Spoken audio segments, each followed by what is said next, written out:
does it make you feel that you would work so hard with your youthful self, try to build a business, try to build wealth with the intention that you will pass it on to the next generation, only for the wealth to die sometimes while you are still alive or just a year or few years after you pass?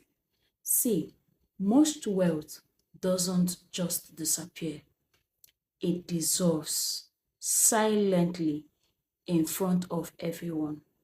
You think that wealth dies because of bad luck? No. Wealth dies because nobody built any system that is strong enough to carry it. Wealth dies in hospital rooms where no one knows who controls wealth, because the person who is in control is actually the person on the hospital bed and, of course, weak. Wealth dies in family meetings when siblings suddenly become strangers to themselves. Wealth also dies in courtrooms where courts gets to divide what unity failed to protect. Wealth dies in silence because nobody mapped out the assets.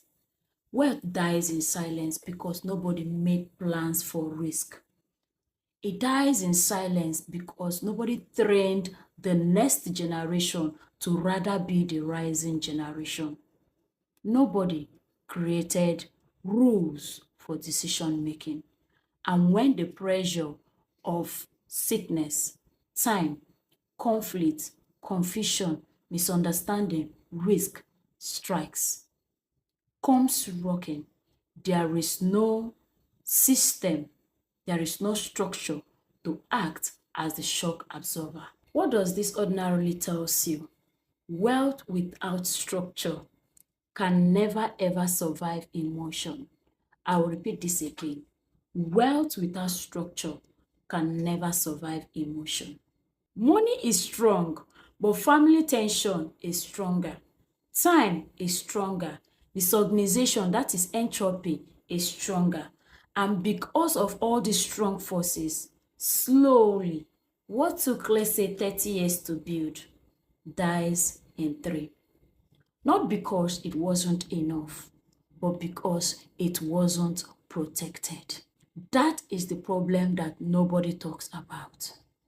And that is the problem family office seeks to solve. Not luxury, not status, but structure. And I am building a very simplified version of this